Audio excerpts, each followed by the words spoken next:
Speaking of Harry and Meghan, there was talk, and we talked about it on the show last week, about them moving from Montecito, but apparently there could be some security implications in relation to that. That's right. A big head honcho in LA who knows security over there has come out and basically said this will be a huge risk to their lives, that Malibu, its proximity obviously to the movers and shakers and the paparazzi in Los Angeles, it's far more proximate, that narrow road up through Malibu versus the kind of privacy of Montecito. And if you think, you know, people have... There's been 2 security breaches at their Montecito property already.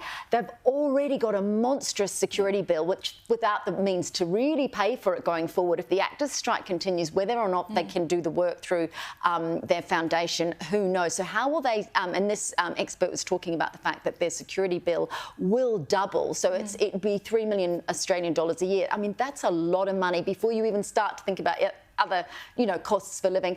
It seems ill-advised, but the reason's got to be because Meghan wants to restart her career, and if she wants to restart it, she'll feel she needs to be more proximate to the action in Malibu and Beverly Hills. And that was the question that I was going to ask you. Do you think this is actually something that's happening, or is a kite being flown, or what do you think? Well, a risk narrative guarantees headlines for these two. You think about New York, the alleged car chase through Manhattan at speed. So the thing is, if you legitimately want to be away from paparazzi and prying eyes, you don't go on the Pacific Coast Highway. I mean, those homes are like a shop front. Yeah. The public can walk on the beach. You can drive up and down. Okay. You know, it's very exposed. And an average tourist could find out where they're living, let alone a paid assassin. Irene.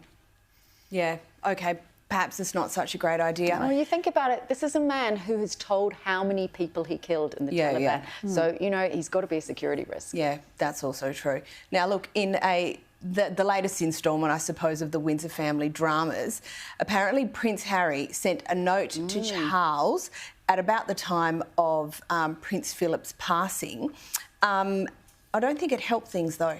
To put it mildly. No, there wasn't a big hug and cuddle, as was there. We didn't see that. Look, this is really interesting because that letter had to have been written between March 2021, when they did Oprah, and April the 9th, 2021, when the Duke of Edinburgh died. Now, of course, Harry came out and said all that stuff. I think there were things said on Oprah that Harry didn't know Meghan was going to say. Yeah. I don't think he was prepared for the claims of racism.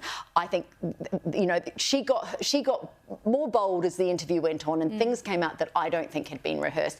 Anyway, of course, he's going across to England for the funeral. He then has to meet with his family. I can fully expect that he would have written a letter. We know that Charles had advised Meghan previously to write to her own father, and we know even that Meghan has written to Charles in the past. So this way of writing old-fashioned letters is their way of communicating. It's sad. Did it work? To your point, not at all. No, but I always find that little down the track, it provides really interesting context to what was going on at the time. It does, yeah. You know, we do talk about, you know, the family isn't communicating openly or clearly or often, but there is some level of communication. What that ultimately means in the long run, who knows? Well, who knows?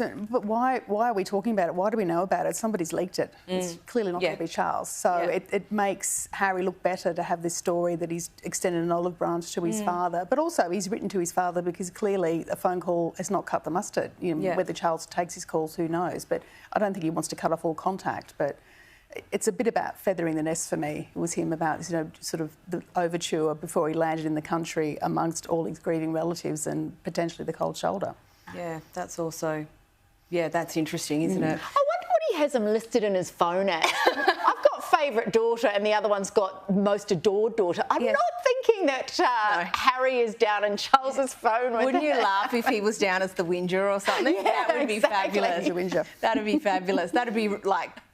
normal family kind of way of dealing with these things. I bet he is in Camilla's phone. Yeah, probably. Entirely possible. Now, Angela, there were great hopes for Meghan Markle when she went into the royal family.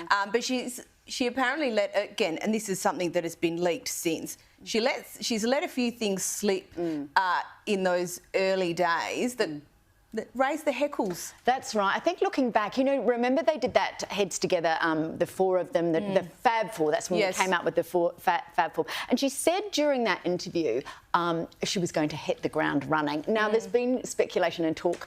There's been a leak that's clearly from some courtier that at that point, obviously others within the royal family were very concerned about that comment, hitting the ground running. In fact, she hit the ground running so fast she skidded off it and then wanted to ricochet out of the place. If you think about it, she gave 20 months of royal work. Princess Diana, who came into it as a sort of virgin ingenue, who was only 18 or 19, persevered for 16 years. So to think that Meghan sort of came in gung-ho, a working woman, she'd come in strong, she had an idea of what she wanted to do, and she should crash and burn so easily, speaks to her character of being unable to sit back and observe an organisation. She just wanted to do it her way. She wasn't prepared to learn. And I think comments like that illustrate the kind of a lack of tact, diplomacy and willingness to be part of this family and what it stands for. It was all about number one, and she was number one. Yeah, I think that's pretty fair. Look, I've only got about 30 seconds before we have to get to a break. Anything to add to that?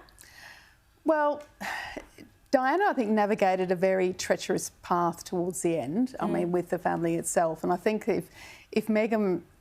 I think the whole wanting to hit the ground running and be a working royal, that was her sort of trying to inveigle her way into the royal family and trying maybe to curry some favour. But I still think, and this may be controversial, they were planning Megxit as newlyweds. I think the whole, the whole thing about, the changing the name on Archie's birth certificate, went from being Rachel Meghan, her real name, to being, Her Royal Highness and stuff. I think they really were seeding the plan when they were newly married. And with that, we are going to a break. Thank you so much, Louise Roberts. Angela Mollard, thank you so much for joining us.